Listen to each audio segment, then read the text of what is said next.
بسم اللہ الرحمن الرحیم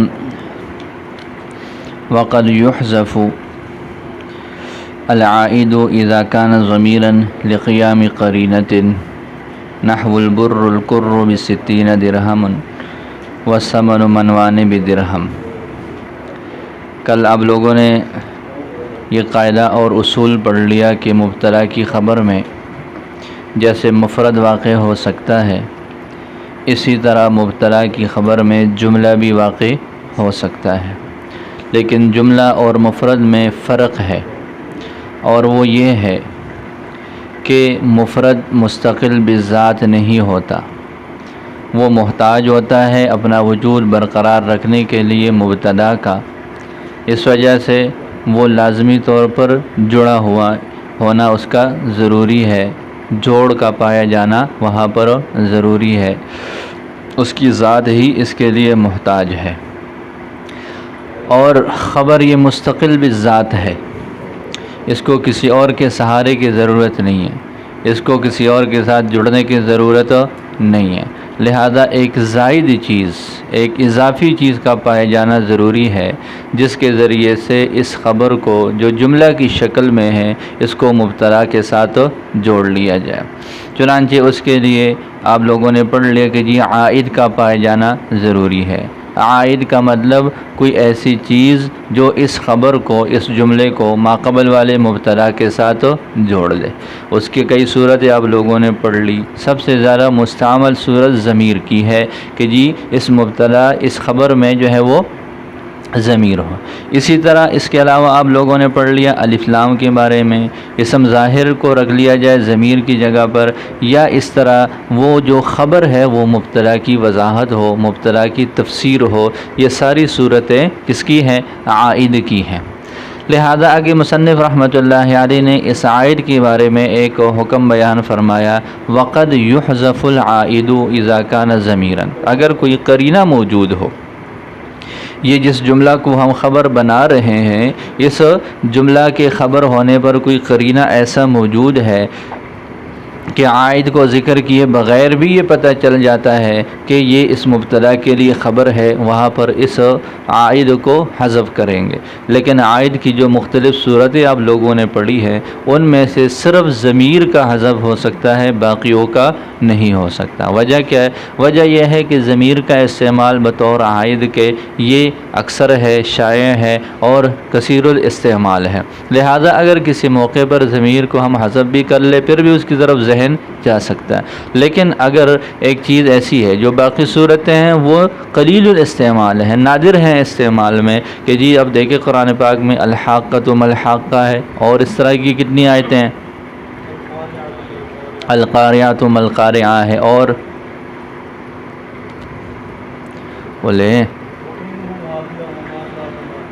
تو یہ وہ نہیں، تو یہ یہاں پر دیکھیں دو صورت، دو جگہ ہیں، دو مقام ہے، یا اس کے علاوہ بھی شاید ممکن ہے، چونکہ رمضان تو ابھی کافی دور ہے، اس وجہ سے رمضان میں جا کے پتہ چلنا ہے کہ کہاں کہاں پر اس طرح کی آیات کا استعمال ہے۔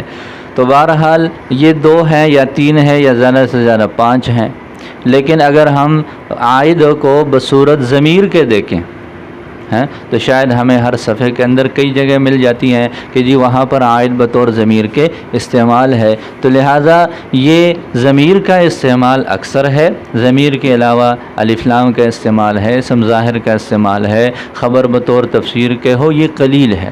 لہٰذا جو قلیل چیز ہوتی ہے اس کو اگر کلام سے حذف کر لیا جائے تو اس کی قلت کی وجہ سے اس کے حذف کی طرف ذہن نہیں جائے گا، یہی ہوگا کہ جی یہاں پر یہ کلام ہے ہی ایسے، لہذا وہاں پر وہ محذوف کی طرف ذہن نہیں جائے گا۔ تو یہ صرف حذف والا حکم عائد کا کس کے بارے میں ہے؟ صرف ضمیر کے بارے میں ہے، اور وہاں پر حذف کریں گے جہاں پر اس پر دلالت کرنے کے لیے کوئی قرینہ بھی موجود ہو۔ آگے شارح نے اس کی صورت بیان فرمائی ہے مثالوں سے سمجھا کر، وقد یحذف، کبھی حذف کر لیا جاتا ہے العائد، اس عائد کو، اذا کان ضمیرا، جب کیا ہو؟ وہ ضمیر ہو اور صورت میں نہیں، لقیام قرینۃ قرینہ کے پائے جانے کی وجہ سے، جیسے اس کی مثال ہے البر القر بستین درہما والثمن منوان بدرہم۔ اس کو مثال سمجھنے کے لیے اپنے مارکیٹ کی طرف جاتے ہیں، مختلف آوازیں لگ رہی ہوتی ہیں۔ کیا آوازیں لگ رہی ہیں کہ جی آم 100 روپے کلو، آج کل آم بک رہا ہے، تو کیا ہے آم 100 روپے کلو۔ آم اس نے الگ بولا، 100 روپے کلو اس نے الگ بولا۔ اس 100 روپے کلو کا آم کے لفظ کے ساتھ کوئی تعلق ہے؟ بولو، لفظوں میں تو کوئی تعلق نہیں ہے نا، کہ یہ جو 100 روپے یہ بیچ رہا ہے یہ کیا ہے؟ یہی آم ہے۔ اس نے دو لفظ بولے، آم 100 روپے کلو، آم اس نے الگ بولا، 100 روپے کلو اس نے الگ بولے ہیں، لہٰذا اس 100 روپے کلو کا لفظی اعتبار سے آم کے ساتھ کوئی تعلق نہیں ہے۔ لیکن ہر آدمی یہی سمجھ رہا ہے کہ جب وہ کھڑا ہے، ریڑھی لگائی ہوئی ہے، سامنے آم رکھے ہوئے ہیں، اور وہ آواز لگا رہا ہے 100 روپے کلو، تو ظاہر ہے اس نے تو آم کا ہی ریٹ بتانا ہے کہ کسی اور چیز کا بتانا ہے۔ بولو، آم رکھ کر وہ ٹماٹر تو نہیں بیچ رہا نا، نہ ہی کوئی اور چیز بیچ رہا ہے۔ تو مطلب یہ ہے اس کے کہنے کا کہ جی آم اس میں سے 1 کلو کتنے کا ہے؟ 100 روپے کا۔ تو یہ موقع محل سے بات سمجھ میں آ رہی ہے، اس وجہ سے یہ اسی طرح کی مثالیں یہ ہیں۔ دیکھیں جیسے البر القر بستین درہما، ہاں بر کر جیسے ہم کلو کا لفظ استعمال کرتے ہیں، اسی طرح جو ہے ایک پیمانہ کر کے طور پر تھا کہ جی گندم القر بستین درہم، ہاں ایک کر کتنے کا؟ 60 درہم کا۔ جیسے ہم کہتے ہیں 1 کلو 100 کا، تو وہ کیا کہتے تھے؟ القر بستین درہما، گندم 1 کر جو ہے وہ 60 درہم کا۔ اسی طرح الثمن منوان درہما، گھی 2 من 1 درہم کا، 2 من 1 درہم کا گھی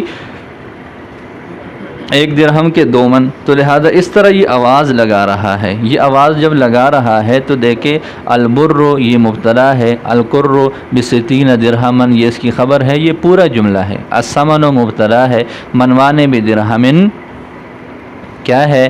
یہ اس کی خبر ہے اور یہ پورا جملہ ہے، لیکن اس میں ضمیر نہیں ہے، اس میں عائد نہیں ہے، اس میں کوئی عائد نہیں ہے۔ دو چیزیں الگ الگ جو ہے وہ لگ رہی ہے، تو وہ فرماتے ہیں کہ جی یہاں پر وہ عائد محذوف ہے۔ اور وہ محذوف کیوں ہے؟ محذوف اسی وجہ سے کہ کنایات سے ظاہری اس کے وقوع سے بات سمجھ میں آ رہی ہے کہ جو ریٹ بتا رہا ہے یہ اسی جو ہے وہ گھی کا بتا رہا ہے، اسی وہ گندم کا لگا رہا ہے، آم کا لگا رہا ہے، جو چیز اس کے سامنے ہے اسی کا لگائے گا۔ تو فرماتے ہیں جیسے القر بستین درہما اور الثمن منوان بدرہم، پوری عبارت یوں ہو جائے گی القر منہ بستین درہما، اور آگے الثمن منوانی منہ بدرہم۔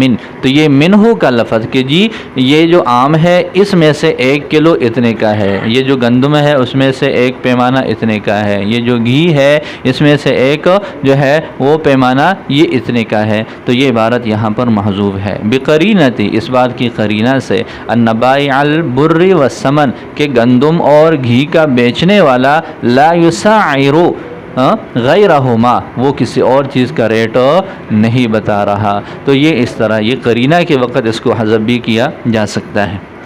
وما وقع ظرفا، سمجھ آ گئی یہ بات؟ وما وقع ظرفا فالاکثر انہ مقدر بجملۃ، یہاں سے ایک اور حکم بیان فرمایا ہے جملہ ظرفیہ کے بارے میں۔ اگر جیسا آپ لوگوں نے پہلے پڑھ لیا کہ جملہ واقع ہو سکتا ہے خبر کی جگہ میں، تو جملہ کی تو 3 صورتیں پڑھ لی کہ جی اسمیہ، فعلیہ اور ظرفیہ۔ تو اگر خبر میں ظرفیہ واقع ہو تو اس کا تعلق پھر کس کے ساتھ جوڑیں گے؟ ظرف سے مراد کیا ہے؟ جار مجرور ہے، ظرف زمان ہے، ظرف مکان ہے، یہ اپنا وجود الگ سے برقرار نہیں رکھ سکتے، ان کو کسی سہارے اور اعتماد کی ضرورت ہے۔ اس کے لیے فعل نکالا جاتا ہے یا شبہ فعل نکالا جاتا ہے۔ تو یہ مسئلہ اختلاف ہوا اس میں علماء کا کہ فعل نکالیں گے اس کا متعلق یا پھر شبہ فعل نکالیں گے۔ اکثر نحوی حضرات تو یہی فرماتے ہیں کہ فعل نکالنا ہے۔ کیا نکالنا ہے؟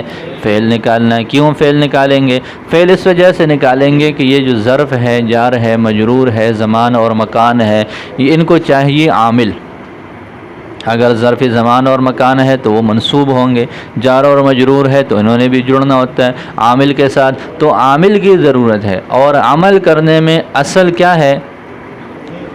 اصل تو فعل ہے، لہٰذا جب محذوف کوئی چیز نکالنی ہی ہے تو وہ چیز نکالو جو کہ کامل ہے اور اصل ہے، لہٰذا جملہ کے لیے اس کے لیے ہم فعل نکالیں گے، اور جب فعل نکالیں گے تو یہ پھر جملہ فعلیہ بن جائے گا۔ یہ کیا بن جائے گا؟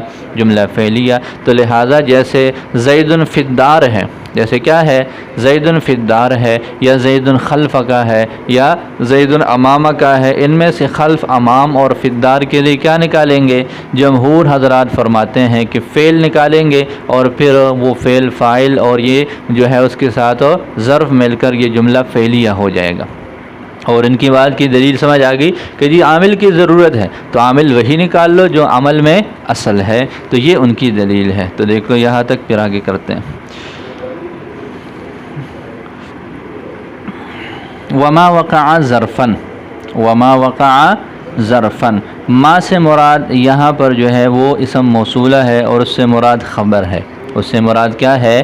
خبر ہے۔ اور وقع ظرفن یہ اس کے لیے بطور صلہ کے ہے۔ اس وضاحت کو ذکر کرنے کے لیے اگلی عبارت ذکر کی، ای الخبر الذی وقع ظرف زمان، کہ وہ خبر جو کہ واقع ہو ظرف زمان یا مکان یا جار اور مجرور۔ یہ ظرف کی وضاحت بیان فرمائی ہے کہ ظرف سے مراد یہاں پر کیا ہے؟ تو ظرف میں تین چیزیں آ جاتی ہیں، ظرف زمان، ظرف مکان اور جار اور مجرور۔ اس کو ایک سوال اور اعتراض اور جواب کی شکل میں بھی سمجھا جا سکتا ہے، وہ یہ ہے کہ ظرف کا جو لفظ ہے اس کے دو معنی، ظرف زمان اور مکان اس کا حقیقی معنی ہے، اور جار اور مجرور اس کو ظرف کے ساتھ مجازن شامل کیا جاتا ہے۔ تو ظرف سے کون سے والا معنی مراد ہے؟ حقیقت مراد ہے یا مجاز؟ اصول کے اندر نور الانوار میں شاید یہ اب آپ پڑھ بھی رہے ہیں کہ جی لفظ کا حقیقی معنی مراد ہے یا مجازی معنی مراد ہے، دونوں کا استعمال بیک وقت دونوں میں ہی استعمال ہو، کوئی لفظ ایسے تو نہیں ہو سکتا، حقیقت میں بھی استعمال ہو، مجاز میں بھی استعمال ہو، ایسے نہیں۔ تو یہاں پر حقیقت، یہ ظرف سے کیا مراد ہے؟ اس کا حقیقی معنی مراد ہے، تو پھر تو اس کا تعلق صرف کس سے ہو جائے گا؟ ظرف زمان اور مکان سے ہو جائے گا۔ اور اگر مجازی معنی مراد ہو تو پھر تو اس کا تعلق کس سے ہوگا؟ صرف جار اور مجرور سے ہوگا۔ اور آپ لوگوں نے یہاں پر مراد لیا ہے تینوں کو ہی، تو یہ تو جمع بین الحقیقتی والمجاز ہے، اور یہ ناجائز ہے۔ سمجھ آ رہی ہے بات؟ ہو پڑھ لیے بحث کے نہیں ہے؟ تو یہ ہے جمع بین الحقیقتی والمجاز ہے، اور یہ ناجائز ہے۔ لفظ کو یا حقیقت میں استعمال کریں گے یا مجاز میں استعمال کریں گے، ایسا نہیں ہو سکتا کہ وہ حقیقت میں بھی مستعمل ہو اور مجاز میں بھی مستعمل ہو بیک وقت۔ لہذا یہاں پر کون سا والا معنی مراد ہے؟ اس کا جواب یہ دیتے ہیں کہ جی یہاں پر یہ ایسی صورت ہے کہ یہ یہاں پر ظرف زمان اور مکان کو بھی شامل ہے اور جار اور مجرور کو بھی شامل ہے۔ تو وہی اعتراض ہو جائے گا کہ یہ تو جمع بین الحقیقت والمجاز ہے۔ اس کا جواب دیتے ہیں عمومی مجاز۔ کیا معنی؟ عمومی مجاز والا معنی، ٹھیک ہے، کہ یہ ایک ایسا معنی مراد لیا جائے کہ جو حقیقت پر بھی شامل ہو جائے اور مجاز کو بھی شامل ہو جائے، اس کو عموم المجاز بولتے ہیں۔ کیا بولتے ہیں؟ عموم المجاز۔ اور وہ یہ ہے کہ یہاں ہر وہ چیز مراد ہے جس کو متعلق چاہیے، ایسا ہر وہ چیز مراد ہے، ایسی ہر وہ چیز مراد ہے جس کو کیا چاہیے؟ کوئی چاہیے جس کے ساتھ وہ اپنا تعلق برقرار رکھے، جو اپنے متعلق کا محتاج ہو، جو کسی فعل یا شبہ فعل کا کیا ہو؟ محتاج ہو۔ لہذا اس معنی میں ظرف زمان اور مکان بھی آ جاتے ہیں، اس معنی میں جار اور مجرور بھی آ جاتے ہیں۔ تو عمومی مجاز والا معنی مراد ہے۔ عمومی مجاز یہاں کس کے معنی میں ہے؟ یعنی ہر وہ چیز مراد ہے جس کو اپنے متعلق کی ضرورت ہو تاکہ اس کے ساتھ یہ اپنا تعلق جوڑے، لہذا یہ تینوں چیزیں اس میں آ جاتی ہیں۔ تو اس کا مصداق ذکر کیا ظرف کا کہ وہ ظرف کیا ہے؟ ظرف زمان او مکان او جارن و مجرورن، تو یہ تینوں چیزیں یہاں پر مراد ہے۔ فالاکثر پس اکثر اس بات پر ہیں انہو مقدر بجملۃ، کہ یہ ظرف مقدر کریں گے کس چیز کے ساتھ؟ جملہ کے ساتھ، یعنی اس کے لیے فعل مقدر کریں گے اور پھر یہ جملہ فعلیہ جو ہے وہ بن جائے گا۔ فرماتے ہیں کہ الاکثر، اکثر سے کون مراد ہے؟ تو فرماتے ہیں من النحات، الف لام عہد کا ہے کہ جی جو نحوی حضرات ہیں ان میں سے اکثر مراد ہے۔ اس کا مصداق کون ہے؟ وہم البصریون، وہ بصری حضرات ہیں۔ انہ مقدر، یہ دیکھیں یہاں پر متن کی عبارت دیکھیں، وما وقع ظرفا فالاکثر انہ مقدر بجملۃ، فالاکثر ان، الاکثر یہ مبتدا ہے، انہ مقدر بجملۃ یہ اس کی خبر ہے، لہذا یہاں پر یہ حمل کرنا ٹھیک نہیں بن رہا۔ دیکھیں ترجمہ کیا کریں گے، اکثر، فالاکثر پس اکثر، انہ مقدر بجملہ وہ مقدر ہے جملہ کے ساتھ، کوئی جوڑ ہے، فالاکثر انہ مقدر بجملۃ، اکثر نحویوں میں وہ مقدر ہے جملہ کے ساتھ، ٹھیک ہے، تو یہاں پر کوئی جوڑ نہیں ہے، تو لہذا اس جوڑ کو بنانے کے لیے، حمل کو درست کرنے کے لیے وہ فرماتے ہیں کہ یہ جو انہو ہے اس پر علا داخل ہے، انہو ہے اس پر کیا ہے، علا داخل ہے، علا کے داخل ہونے کی وجہ سے یہ ہو جائے گا اس طرح کہ علا جار اور مجرور ہو جائے گا، جار اور مجرور یہ متعلق ہو جائیں گے محذوف کے،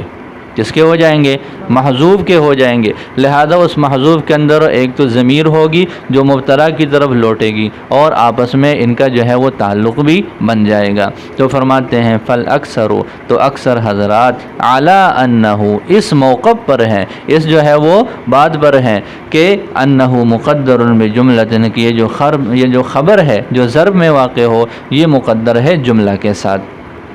مؤول کا لفظ کیوں نکالا ہے؟ مؤول کا لفظ تعویل سے ہے، یہ جو بجملتن ہے یہ با کا تعلق مقدر کے ساتھ ہے، اور مسئلہ یہ ہے کہ جی یہ جو با ہے یہ صلہ مقدر کا نہیں ہو سکتا، مقدر کے لیے جو جار اور مجرور کا، جس جار اور مجرور کا استعمال ہے، جس صلہ کا استعمال ہے وہ با نہیں، لہذا انہوں نے مقدر کو کس کے معنی میں لیا؟ مؤولن کے معنی میں، اور پھر یہ ہو جائے گا کہ یہ جو بجملتن میں جو با ہے اس کا تعلق جڑ جائے گا اسی مؤول کے ساتھ، تو لہذا بجملتن پر اعتراض تھا کہ یہ جو مقدر کے متعلق نہیں ہو سکتا، تو لہذا بتا دیا کہ یہ کس کے متعلق ہے؟ مؤول کے متعلق ہے، تو فرمایا کہ جی وہ مقدر ہے، یعنی مؤول ہے جملہ کے ساتھ، جملہ کے ساتھ اس کی تعویل کی جائے گی۔ اب جملہ کے ساتھ تعویل کرنے کی صورت کیا ہے؟ جملہ کے ساتھ مؤول کرنے کی صورت کیا ہے؟ آگے شارح نے اس کی صورت بیان فرمائی ہے، بتقدیر الفعل فیہ، وہاں پر فعل کو مقدر کر لینے کے ساتھ، وہاں پر فعل کو، اس میں فعل کو مقدر کرنے کے ساتھ، لأنہ اذا قدر فیہ الفعل، اس لیے کہ جب اس میں فعل کو مقدر کر لیا جائے گا، یصیر جملتن، تو وہ کیا بن جائے گا؟ پورا جملہ فعلیہ بن جائے گا، سمجھ آ گئی؟ تو لہذا زید فی الدار ہے، اس فی الدار کے لیے وہ استقرہ کا لفظ نکالیں گے، ثبت کا لفظ نکالیں گے، وجد کا لفظ نکالیں گے، یہ سارے جب نکالیں گے تو یہ جار اور مجرور یہ استقرہ کے متعلق ہو جائیں گے، وہ فعل فاعل متعلق یہ سارا مل کر جملہ فعلیہ ہو جائیں گے۔ لیکن اگر بالفرض، اب یہ تو ہو گیا جمہور کا مذہب، جو اکثر ہیں جو بصری حضرات ہیں، اب وہ دوسرے حضرات کیا کہتے ہیں؟ دوسرے حضرات فرماتے کہ جی جہاں پر خبر کی جگہ میں ظرف واقع ہو، ظرف زمان مکان جار اور مجرور، تو اس کے لیے حکم یہ ہے کہ وہاں پر ہم کوئی ایسی چیز نکالیں گے جس کی وجہ سے یہ جملہ نہ بنے بلکہ یہ مفرد ہی رہے، بلکہ یہ کیا رہے؟ مفرد رہے۔ جیسے اسم فاعل نکالیں گے، جیسے کیا نکالنا ہے؟ اسم فاعل نکال لیں گے، اسم فاعل جب نکالیں گے تو یوں ہو جائے گا جیسے زید فی الدار ہے، تو اب یوں کہہ دیں کہ زید مستقر فی الدار، زید مستقر فی الدار، زید مستقر کے متعلق ہو جائے گا، مستقر صیغہ صفت جو ہے اور اسم فاعل ہے، لہذا یہ مفرد بن جائے گا، اب یہ جملہ نہیں بنے گا بلکہ یہ کیا ہے؟ یہ مفرد ہی بن جائے گا۔ تو وہ فرماتے کہ جی ایسا کرنا زیادہ بہتر ہے، اہل کوفہ لوگ کیا کہتے ہیں کہ یہ ایسا کرنا زیادہ بہتر ہے، ایسا کرنا زیادہ بہتر ہے، وجہ کیا ہے؟ وجہ یہ ہے وہ فرماتے کہ جی مبتدا بھی مفرد ہے تو خبر کو بھی کیا بنا لو؟ مفرد بنا لو، چلو دونوں جزء ایک جیسے ہوں گے۔ اور دوسری بات یہ ہے کہ ہم خبر پڑھتے آ رہے ہیں کہ خبر کس کی قسم میں سے؟ مرفوعات میں سے ہے نا، خبر کس کی اقسام میں سے؟ خبر کو ہم نے جوڑا ہے مرفوعات کے ساتھ، اور مرفوعات کیا چیز ہے؟ وہ اسم ہے، جملہ تو نہیں ہے نا، تو لہذا جب وہ اسم ہوا تو مطلب خبر میں اصل کیا چیز ہے؟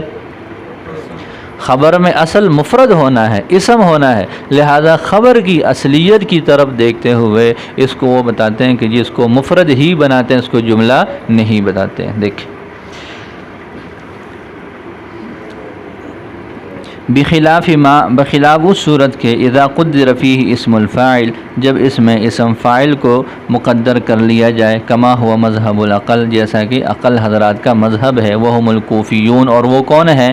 کوفیون۔ سمجھ آ رہی ہے؟ تو ان کے مذہب کا بیان شروع کیا۔ فإنہ یصیر حینئذ مفردا، پس اس وقت یہ مفرد بن جائے گا، پس اس وقت یہ مفرد بن جائے گا۔ ووجہ الاکثر، اب آگے اکثر کی وجہ ذکر کی ہے کہ اکثر حضرات کی وجہ یہ ہے ان ظرف لا بد له من متعلق، اس کے لیے ایک متعلق کا پائے جانا ضروری ہے، عامل فیہ، جو اس میں عمل کرے، والاصل فی العمل هو الفعل، اور اصل عمل کرنے میں وہ فعل ہے، فإذا وجب التقدیر، لہذا جب مقدر کرنا واجب ہوا، فالاصل اولا، تو کیا ہے؟ جب مقدر کرنا، تقدیری عبارت نکالنا واجب ہے، فالاصل اولا، تو اصل جو ہے وہی اولا ہے، یعنی جب اس کو عامل کی ضرورت ہے اور آپ کسی نہ کسی عامل کو لازمی طور پر نکالیں گے ہی، تو پھر کیا نکال لیں؟ وہی نکال لیں جو اس کام کے لیے اصل ہے۔ جو بھی کام آپ لیتے ہیں کسی سے، تو اس کے لیے ماہر آدمی جو اسی کام کا کرنے والا، اسی کو تلاش کرتے ہیں۔ تو آپ کو عامل کی ضرورت ہے تو عامل اسی کو لے آؤ جو کیا ہے؟ جو اس فن کا ماہر ہے، جو اس میں اصل ہے۔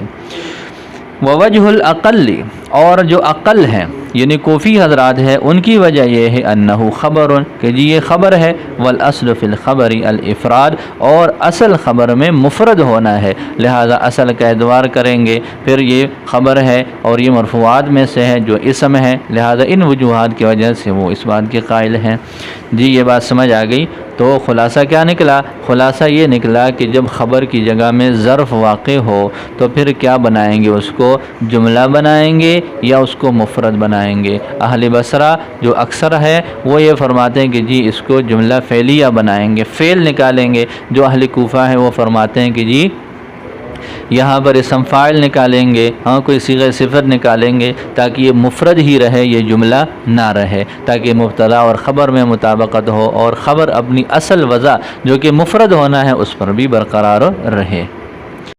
ثم ان الاصل فی المبتدا التقدیم وجاز تأخیرہ لکنہ قد یجب لعارض کما اشار الیہ بقولہ، بطور تمہید کے یہ عبارت ذکر کی ہے کہ ما قبل میں ہم یہ بات پڑھ چکے ہیں کہ جی مبتدا میں اصل مقدم ہونا ہے، وہاں پر اصل کی وضاحت آپ لوگوں نے پڑھ لی تھی کہ جی اولا اور مناسب یہ ہے کہ مبتدا مقدم ہو خبر سے۔ تو جب اولا اور مناسب ہے مطلب اس کا یہ ہوا کہ جی کسی موقع پر اگر مبتدا بعد میں بھی آ جائے تو کوئی مسئلہ نہیں، کسی موقع پر اگر مبتدا بعد میں آ جائے تو کوئی ایسی وہ مسئلے والی بات نہیں ہے، کوئی پریشانی والی بات نہیں ہے۔ لیکن کبھی ایسا ہوتا ہے کہ کچھ عوارض ہیں، کچھ حالات ایسے ہیں کہ جہاں پر مبتدا کا مقدم کرنا صرف اولا اور مناسب کے درجے میں نہیں ہوتا بلکہ وہ وجوب کے درجے میں چلا جاتا ہے، لہذا بطور تمہید کی عبارت کی ہے اگلے متن کے لیے کہ پہلے ہم نے اس طرح کہا تھا، ابھی اس طرح کہہ رہے ہیں، اس کی وجہ کیا ہے؟ اس کی وجہ کچھ عوارضات ہیں، لہذا آگے ماتن نے وہ عوارض اور وہ صورتیں ذکر کی ہیں جہاں پر مبتدا کی تقدیم یہ وجوب کے درجے میں ہے، نہ کہ محض جواز اور اولا اور مناسب درجے میں ہے۔ ثم ان الاصل فی المبتدا التقدیم، پھر مبتدا میں اصل مقدم ہونا ہے، وجاز تاخیرہ ہو اور اس کا مؤخر ہونا بھی جائز ہے، لیکنہ قد یجب لعارض، لیکن کبھی یہ تقدیم وجوب کے درجے میں آ جاتی ہے لیکن کبھی واجب ہو جاتا ہے، لعارض کسی عارض کی وجہ سے، کما اشار الیہ بقولہ، جیسا کہ اپنے اس فرمان، اپنے اس قول سے اس کی طرف اشارہ کیا ہے۔ وَإِذَا كَانَ الْمُبْتَدَأُ مُشْتَمِلًا عَلَى مَا لَهُ صَدْرُ الْكَلَامِ، یہ صورت ذکر کی ہے۔ سب سے پہلے یہ ہے کہ جی مبتدا کسی ایسے کلمہ پر مشتمل ہو جو صدارتی کلام کا مطالبہ کرے۔ دوسری صورت یہ ہے کہ جب مبتدا اور خبر دونوں معرفہ ہو اور مبتدا اور خبر کے تعین پر کوئی قرینہ نہ ہو۔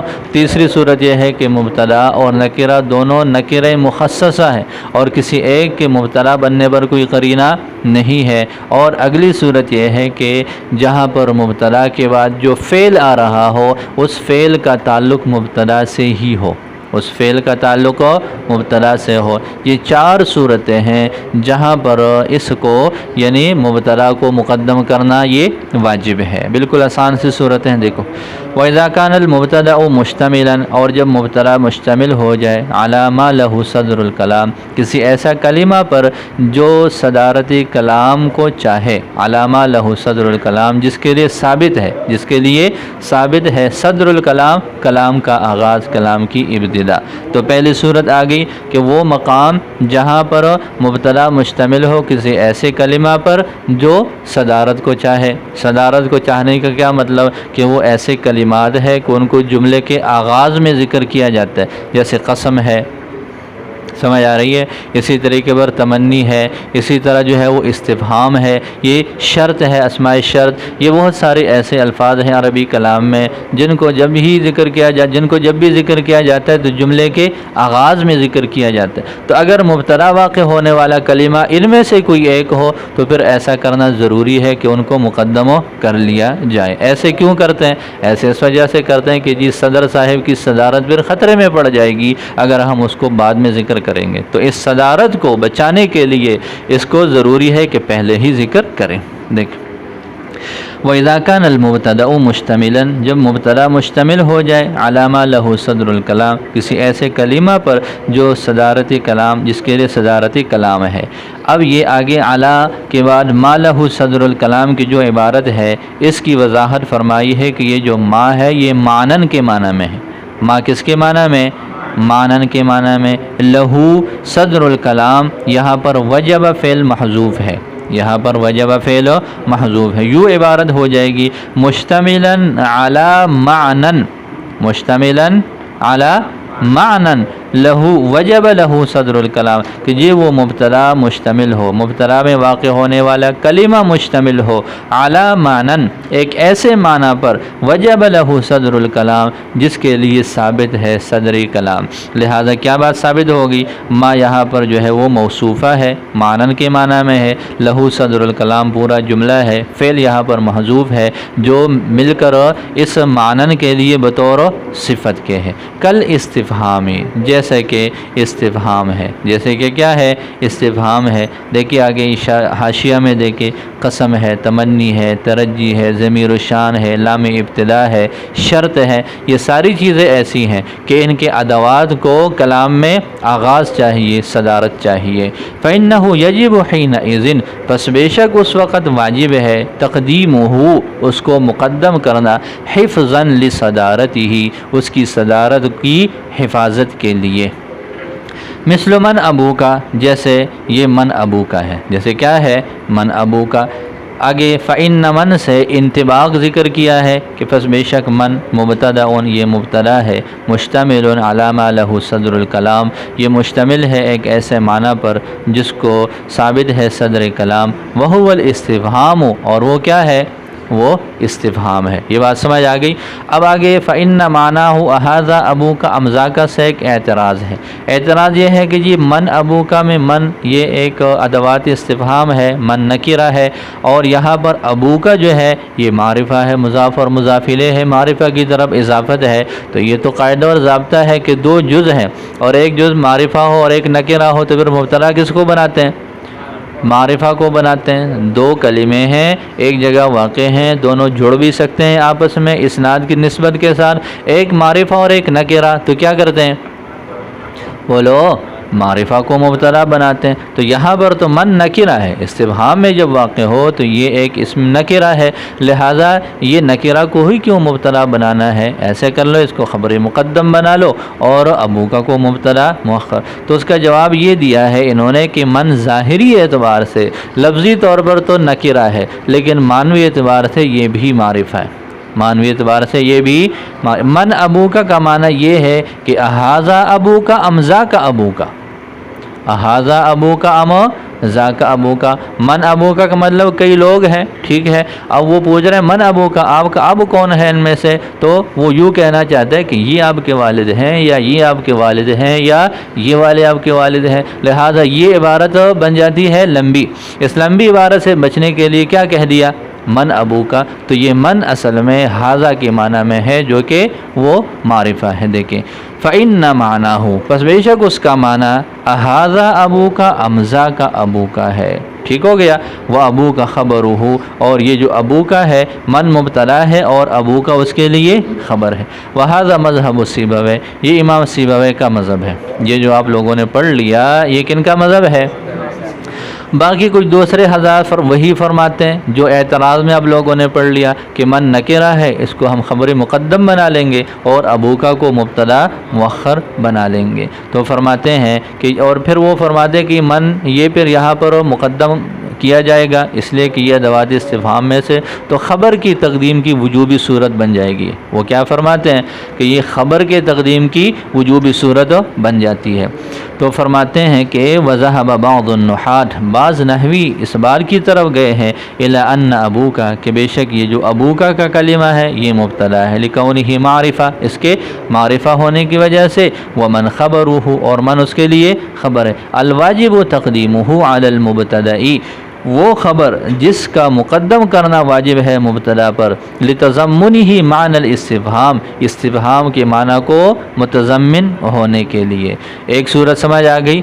دوسری صورت ذکر کی ہے اوکانا معرفتین، اوکانا معرفتین، مبتدا اور خبر دونوں معرفہ ہو اور کسی ایک کے مبتدا یا خبر ہونے پر کوئی قرینہ موجود نہیں ہے، دونوں ہی مبتدا بھی بن سکتے ہیں، دونوں خبر بھی بن سکتے ہیں، لہٰذا ضروری ہے جو مبتدا ہے، جو مسند الیہ ہے، جو محکوم علیہ ہے وہ پہلے ہو، اور جو محکوم بھی اور مسند ہے وہ بعد میں ہو، تاکہ کسی طرح کا التباس لازم نہ آئے۔ جس پر حکم لگانا ہے کہیں ایسا نہ ہو کہ اسی کو حکم بنا کر دوسرے کے اوپر چپکا لیا جائے، اس وجہ سے اس طرح کی غلطی سے بچنے کے لیے ضروری ہے کہ جو مبتدا ہے اس کو مبتدا کی جگہ پر رکھیں، جو خبر ہے اس کو خبر کی جگہ پر رکھیں۔ اوکانا معرفتین، یا وہ دونوں، کون دونوں؟ کانا کی ضمیر کا مرجع متعین فرمایا، ای المبتدا والخبر، یعنی مبتدا اور خبر دونوں معرفہ ہو جائیں۔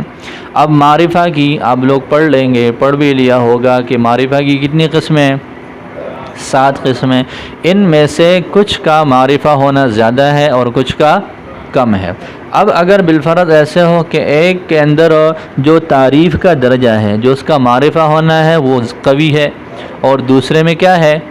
کم ہے، تو یہ مبتدا اور خبر میں عام ترتیب تو یہی ہے کہ جو زیادہ جو معرفہ ہے اور اس کے مقابلے میں جو خبر ہے تو معرفہ کو مبتدا بنانا ہے۔ تو ہو سکتا ہے کہ جو معرفہ کی اقسام ہے اس میں بھی یہ ہو کہ جو زیادہ معرفہ والا ہے وہ مبتدا بننے کا حقدار ہے، جو کم معرفہ والا ہے وہ خبر بننے کا حقدار ہے۔ تو فرمایا ایسی بات نہیں ہے، ایسی بات نہیں، بس مبتدا اور خبر دونوں معرفہ ہونے ضروری ہے، باقی اگر ان کا درجے میں تفاوت ہو تو اس کی وجہ سے کوئی مسئلہ نہیں ہوگا۔ فرماتے متساویین فی التعریف او غیر متساویین، متساوی ہو تعریف میں یا پھر کیا ہو؟ غیر متساوی ہو۔ سمجھ آ رہی ہے جی؟ ولا قرینۃ علی کون احدہما مبتدا والآخر خبرا، لیکن یہ بھی شرط ہے کہ جی کیا ہونا ضروری ہے؟ کسی ایک کے قرینہ اور دوسرے کے خبر ہونا، کسی ایک کے مبتدا اور دوسرے کے خبر پر کوئی قرینہ موجود نہ ہو۔ اگر کوئی قرینہ موجود ہے تو پھر تقدیم اور تاخیر ہو جائے پھر بھی کوئی مسئلہ نہیں ہے۔ جیسے اس کی ایک مثال یہ دی جاتی ہے کہ ابو یوسف ابو حنیفہ، ابو حنیفہ ابو یوسف، کیا کہتے ہیں؟ اس کا مطلب کیا ہے؟ ابو حنیفہ ابو یوسف، امام ابو حنیفہ ابو یوسف کی طرح ہے، ٹھیک ہے؟ یہ معنی آپ کہتے ہیں امام ابو حنیفہ فقاہت میں، سمجھداری میں ابو یوسف کی طرح ہے، ٹھیک ہے؟ یہ بات نہیں ہے نا ٹھیک؟ کیا کہیں گے؟ یہی کہیں گے کہ امام ابو یوسف فقاہت میں، سمجھداری میں، علم میں وہ کن کی طرح ہے؟ اپنے استاد محترم کی طرح ہے، امام ابو حنیفہ کی طرح ہے۔ تو یہاں پر تشبیہ دی جا رہی ہے امام ابو یوسف کو کن کے ساتھ؟ امام ابو حنیفہ کے ساتھ، کہ یہ شاگرد ہیں اور شاگردی میں کمال کے درجے کو پہنچے ہوئے ہیں، یہ اپنے استاد کی طرح ہیں۔ لہذا اگر ہم یوں کہہ دیں ابو یوسف ابو حنیفہ یا ابو حنیفہ ابو یوسف، تو ظاہر ہے ہم یہاں پر یہ متعین ہے کہ ہم ابو یوسف پر حکم لگا رہے ہیں، ابو یوسف پر حکم لگا رہے ہیں کہ یہ اپنے استاد کی طرح ہے، یہ اپنے، تو ابو یوسف یہاں پر مبتدا ہے، ابو حنیفہ اس کی خبر ہے۔ بے شک ہم ابو حنیفہ کو پہلے ذکر کر دیں، ابو یوسف کو بعد میں ذکر کر دیں، یہ معنوی اعتبار سے واضح ہے کہ ابو یوسف کے پر یہ حکم لگایا جا رہا ہے کہ وہ اپنے استاد کی طرح ہے۔ تو ابو یوسف کا مبتدا ہونا اور ابو حنیفہ کا اس کے لیے خبر ہونا یہ متعین ہے۔ تو دونوں معرفہ ہیں، بے شک تقدیم اور تاخیر ہو جائے کوئی وجوب کا درجہ نہیں ہے، اس لیے کہ یہاں پر قرینہ موجود ہے۔ تو فرماتے ہیں کہ ولا قرینۃ علی کون احدہما علی کون احدہما مبتدا والآخر خبرا، اور کوئی قرینہ نہ ہو ان میں سے ایک کے مبتدا اور دوسرے کے خبر کے بارے میں، جیسے زید المنطلق، اس میں زید اور المنطلق جو ہے وہ، یہ دیکھیں زید یہ ذات ہے اور منطلق اس کے لیے صفت ہے، ایسے ہی ہے نا، زید چلنے والا ہے تو زید ذات ہے اور المنطلق کیا ہے؟ یہ ایک وصف ہے، ایک معنوی چیز ہے، لہذا زید پر حکم لگایا جائے گا۔ تو یہاں پر زید کا مبتدا بننا یہ متعین ہے، زید کا مبتدا، دونوں معرفہ ہے لیکن پھر بھی زید کا مبتدا ہونا اور المنطلق کا اس کے لیے خبر ہونا یہ کیا ہے؟ یہ متعین ہے۔ تو لہذا اس میں یہ تقدیم اور تاخیر ہو سکتی ہے۔ اوکانا متساویین، یا پھر وہ دونوں کیا ہو؟ متساوی ہو۔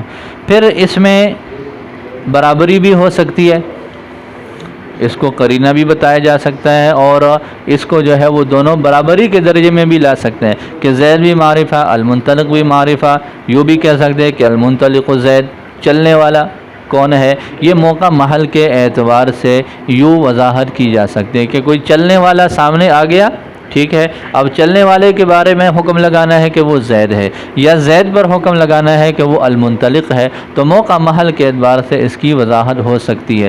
اگر تو ذات معلوم ہے، صفت کا اس کے بارے میں بتانا ہے تو پھر تو متعین ہے، لیکن اگر دوسری صورت ہے کہ المنطلق ہو لیکن اس کے بارے میں معلوم نہ ہو کہ وہ زید ہے یا کوئی اور ہے، تو پھر یہ وہی صورت بن جائے گی جو التباس والی صورت ہے۔ لہذا اگر وہ التباس والی صورت ہو تو پھر تو جو مبتدا ہوگا اس کی تقدیم ضروری ہے، اگر ذات ہے اور اس کے ساتھ اس کی صفت ہے تو پھر اس میں تقدیم اور تاخیر کی گنجائش ہے۔ بات سمجھ آ گئی؟ بولو۔ تیسری صورت یہ ہے او متساویین، متساویین یہاں پر بھی کانا کا لفظ اسی طرح مقدر ہوگا جیسے ما قبل میں ہے، یعنی فی اصل تخصیص، تخصیص میں برابر ہو۔ یہاں پر بھی تخصیص کے درجات ہیں، یہاں پر بھی تخصیص کے کیا ہیں؟ درجات ہیں۔ ہو سکتا ہے کہ ایک نکرہ میں تخصیص ایک وجہ سے ہو، دوسرے جو نکرہ ہے وہ اس میں تخصیص دو وجہ سے ہو، تین وجہ سے ہو، ایک سے زائد ہو۔ تو تخصیص ہو ایک وجہ سے ہے یا دو سے ہے یا دو سے بھی زائد ہے، تو وہ فرماتے ہیں کہ اصلی تخصیص میں برابری ضروری ہے کہ تخصیص ہو، کیا ہو؟ تخصیص ہو، کہ جی دونوں میں تخصیص ہے، باقی درجات میں اگر تفاوت ہے تو اس کی وجہ سے کوئی مسئلہ نہیں ہوگا، بے شک ایک میں کم ہے ایک میں زیادہ ہے لیکن پھر بھی برابری ہے۔ لیکن یہاں پر بھی ضابطہ اور قاعدہ وہی ہے کہ کسی ایک کے مبتدا ہونے پر یا خبر ہونے پر کوئی قرینہ نہ ہو۔ فرماتے ہیں اوکانا متساویین، یا وہ دونوں کیا بن جائیں؟ برابر ہو جائیں، فی اصل التخصیص، کس میں؟ اصلی تخصیص میں برابری ضروری ہے، لا فی قدری ہی، نہ کہ اس کی مقدار میں، حتی لو قیل، یہاں تک کہ اگر یوں کہہ دیا جائے غلام رجل صالح خیر منک، غلام نکرہ، ایک تو آگے رجل سے اس کی جو ہے اضافت کی وجہ سے اس میں تخصیص آئی ہے، پھر آگے جو ہے وہ آگے صالحن ہے، آگے کیا ہے؟ غلام رجل صالح، غلام کی صفت بنا لے اس کو، تو نکرہ ہے، نکرہ کا لفظ ہے، نکرہ کے لفظ کے بعد ایک اضافت کی وجہ سے اس کی تخصیص ہو گئی، دوسری تخصیص اس کی صفت کی وجہ سے ہو گئی، تو غلام میں تخصیص کی کتنی صورتیں ہو گئی؟ دو صورتیں. خیرن یہ یہاں پر نکرہ ہے، اس کی تخصیص من کا سے ہے، صرف اس کی تخصیص کس سے ہے؟ من کا سے. تو دو نکرہ ہیں، ایک میں تخصیص 2 مرتبہ ہے، ایک میں 1 مرتبہ. تو فرماتے ہیں کہ 1 یا 2 مرتبہ میں جو کمی بیشی ہے اس کی وجہ سے کوئی مسئلہ نہیں ہونا، صرف نفسی تخصیص ہونی چاہیے، پھر وہ دونوں حقدار بن جاتے ہیں، برابری میں آ جاتے ہیں. لوجب تقدیمہ ایضاً، تو پھر بھی اس کی تقدیم جو ہے واجب ہے، جیسے افضل منی افضل من کا رفعا للاشتباہ، یہ دونوں کے ساتھ اس کا تعلق ہے، اشتباہ کو دور کرنے کے لیے. یعنی جو محکوم علیہ ہے یا مسند الیہ ہے اسی کو محکوم علیہ اور مسند الیہ بنا لیا جائے. اس کے لیے ضروری ہے کہ وہ پہلے ہو، اور جو مسند یا مسند بھی ہے یا محکوم بھی ہے وہ بعد میں ہو، تاکہ کوئی التباس نہ ہو. آخری صورت یہ ذکر کی ہے اوکان الخبر فعلا لہ، یا خبر جو ہے وہ مبتدا کا فعل ہو، یا خبر کیا ہے؟ مبتدا کے لیے فعل ہے. کیا مطلب ہے مبتدا کا فعل؟ مثال سے سمجھ لو، زید قام ابوہ، زید قام، اس کی مثال کیا ہے؟ زید قام. قام فعل واقع ہے، لیکن یہ قام کا فاعل کون ہے؟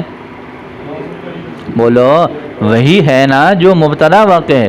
لہذا قام فعل ہے، اس کا کرنے والا حقیقت میں کون ہے؟ وہ مبتدا ہے.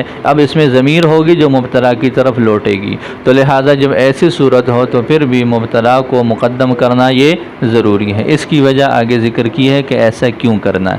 فرماتے ہیں وکان الخبر فعلا لہ، یا پھر یہ خبر فعل بن جائے مبتدا کے لیے، للمبتدا ہو ضمیر کا مرجع. یہ احتراز ہو جائے گا اس صورت سے عما لا یکون فعلا لہ، جہاں پر خبر میں واقع ہونے والا فعل وہ مبتدا کا نہ ہو. جیسے یہ مثال ہے زید قام ابوہ، اب زید کے بعد قامہ کا لفظ آ گیا، لیکن اس قامہ کا فاعل کون ہے؟ زید نہیں ہے، بلکہ آگے آنے والا ابوہ ہے. لہذا قام فعل یہ خبر میں تو واقع ہے، لیکن یہ مبتدا کا فعل نہیں ہے، لہذا یہ خارج ہے. فإنه لا يجب فيه تقدیم المبتدا، اس میں مبتدا کی تقدیم واجب نہیں ہے. اب ہم اس کو یوں بھی کہہ سکتے ہیں قام ابوہ زید لعلم التباس، التباس کے نہ ہونے. التباس ہے نہیں یہاں پر، جس کو چاہے پہلے ذکر کر دو، جس کو بعد میں. اب آگے مثال دی ہے جیسے زید قامہ، جیسے زید قام. مصنف رحمۃ اللہ علیہ نے حکم لگا دیا کہ وجب تقدیم ہو، اس کو مقدم کرنا واجب ہے. کس کو مقدم کرنا؟ کس پر؟ آگے ضمیر کا مرجع اور صلہ ذکر کیا. تقدیم ہو ضمیر کا مرجع مبتدا ہے، ای تقدیم المبتدا، یعنی مبتدا کو مقدم کرنا واجب ہے، علی الخبری، خبر پر، فی هذه الصور، ان صورتوں میں. اب آگے ہر ایک کی وجہ ذکر کر رہے ہیں. اما فی الصور الاول، بہرحال پہلی 3 صورتوں میں، فلما ذکرنا، تو اس وجہ سے جو ہم نے ذکر کیا. 3 صورتوں کے بارے میں ماتن شارح نے بتا دیا. پہلی صورت کیا ہے؟ صدارت کلام کی حفاظت کرنی ہے. دوسری اور تیسری صورت میں کیا وجہ ہے؟ کہ جی اشتباہ نہ ہو، التباس نہ ہو، کہ مبتدا کو خبر، محکوم بھی کو محکوم علیہ، یا محکوم علیہ کو محکوم بھی بنا لیا جائے. اس سے بچنے کے لیے ضروری ہے. تیسری صورت کیا ہے آخری؟ وَأَمَّا فِي السُّورَةِ الْأَخِيرَةِ، بہرحال آخری صورت میں فَلِأَلَّا يَلْتَبِسَ الْمُبْتَدَأُ بِالْفَاعِلِ، بس اس لیے ہے تاکہ مبتدا ملتبس نہ ہو فاعل کے ساتھ.